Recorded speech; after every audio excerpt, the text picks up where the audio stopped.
Hey, good evening, y'all. So today's Unus Annus video was Mark and Ethan attempt an escape room, and this one was really good. It was it was just really funny, like how nonchalant they were at some points, and also like Mark putting Ethan in like the cooler and all that sort of thing, like that, like kind of torturing him a little bit. And I feel like towards like the beginning of the Unus Annus, there's a lot of like Mark sort of torturing Ethan, not like in a mean sort of way, or not trying to be like mean spirited about it, but like maybe for the bit of it or whatever. But like all the "don't touch me" and all that sort of thing, like definitely he's a little like rougher around the edges. I think at the beginning of this year-long series that is now dead. But I think so. My handwriting is terrible, and I can't quite read my note. I think that the escape room they went to was called the basement.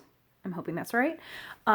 So, anyways, that's really cool too. That at the end of the Unus Annus year, they called them back and were talking with them and stuff, and they donated the ad revenue, the proceeds of that video to the escape room. I thought that was really a great way to try to help a business that's, probably struggling in this time. So that was really cool that they did that. And I think the escape room, like, it was very interesting. I've never done an escape room, but I've had some friends who have worked for escape rooms and things.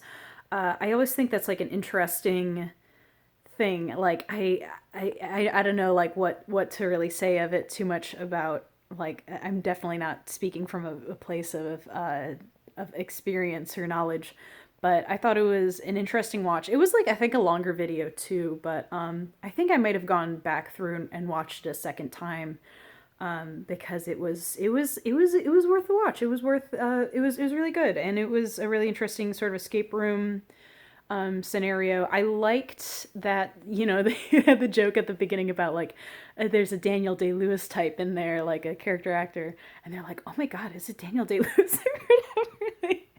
That's stupid shit.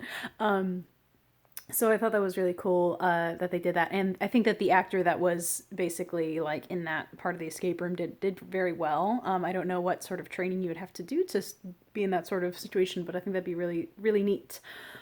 So I thought that was really cool, and I thought it was like so wholesome. I think like Ethan the whole time was like, "No, we can't kill her." Like, I was like, "Oh God." So it was very cool.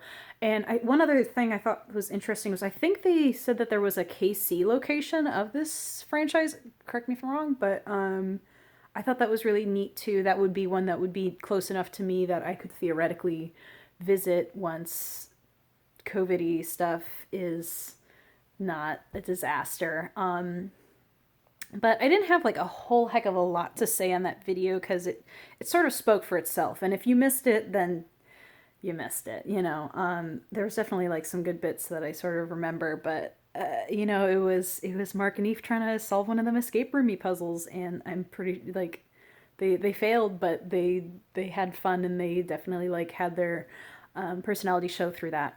One thing I was kind of thinking of today though was how humans try to have sort of escapism, like in general. I know that's kind of maybe a loose tie-in to escape rooms, but I was thinking like, so today I wrote myself a to-do list, and while I was on some errands for that to-do list, I found a big boy tall can of a beer I've been dying to try, but never justified like getting a six pack of it in case I didn't like it. And like the price I think was always just a little steep for me, so I was like, but it's a beer called Adios Pantalones, which is Spanish for goodbye pants. And so I think that's a great name for a beer, and I've wanted to try it. I think it's like a lemon and lime ale.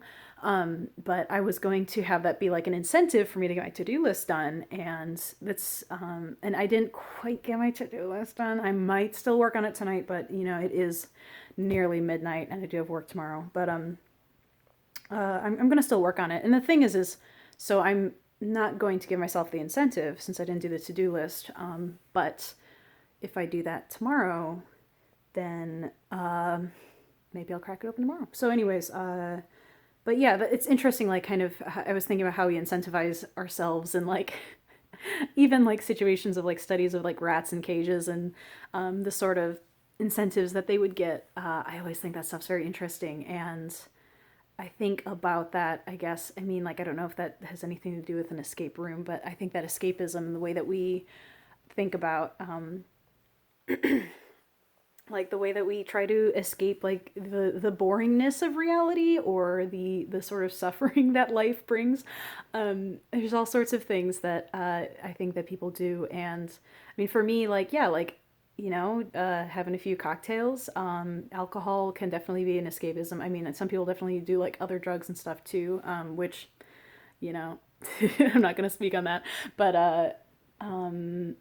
like other things I think about are, like, for me, like video games, or some people, use movies or whatever. And I think that's an interesting thing that sometimes, I don't know, like, my brain was just kind of swirling around this sort of vague idea about, like, escape rooms even are their own, like, sense of, their own, what would you call it? Their own, God, my brain today. Are their own game, their own escape from reality, because it is this like scenario of something serious. But anyways, so I was kind of thinking about that today, and the things that we do to sort of